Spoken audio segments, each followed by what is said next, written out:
Nima edi u kishining? Abdullah. Abdullah. Salom qilamizmi? Assalomu alaykum. Assalom qiling. Babadan assalom qilayman. Ishtaha umuman yo'q. Baya jigar boshqadan chiqib boryapti.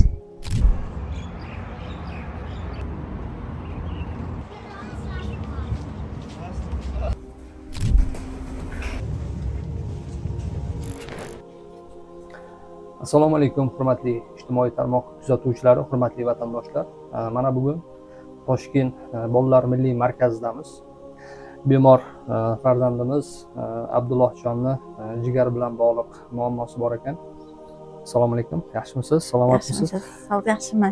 Qancha vaqtdan beri bu og'riq boshlandi?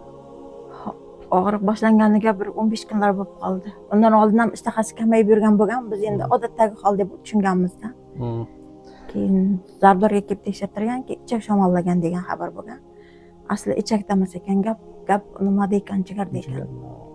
Keyin Jizzaxga kelib tekshirtirdik. Bu yerda o'sha jigarda hosil bor degan nimani aytdi. O'simta bor degan. O'simta bor.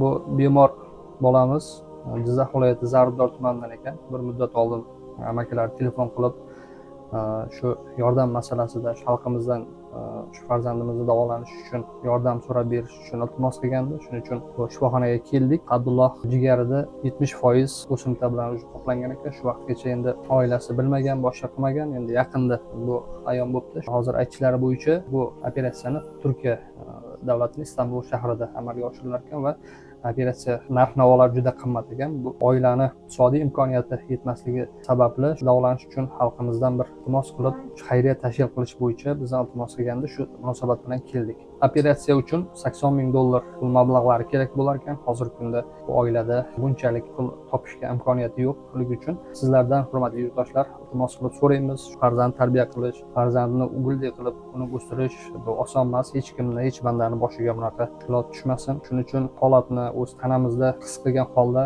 kelib, Alloh sababchi qilsa, umid dunyosida keldik. Bizni Xudo sababchi qilib, Abdullohjon ham el qatori sog' salomat bo'lib, yurtga, millatga, ummatga xizmat qiladigan yaxshi bir xayrli insonlardan bo'lishini qilib Xudodan so'rab qolamiz. Imkoniyatlaringiz bo'lsa, qurblaringiz yetgancha oilaga shu Abdullohjonni sog'ligi uchun bir yordam qilsalaringiz juda ham minnatdor bo'lardik. Endi hozirgi kunda Abdullohjon kimyoterapiya muolajasini boshlabdi. Sizlarning yordamlaringiz bilan Xudo xolasa oyoqqa turib ketadi, sog' salomat bo'ladi degan niyatdamiz.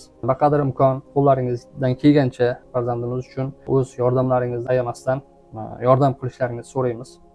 Sog' salomat bo'ling, hali kelamiz Xudo xolasa. Chap qo'lni bering, chap qo'l. Mayli, o'ng qo'lmi? Malades jonim. Katta yigit bo'ling.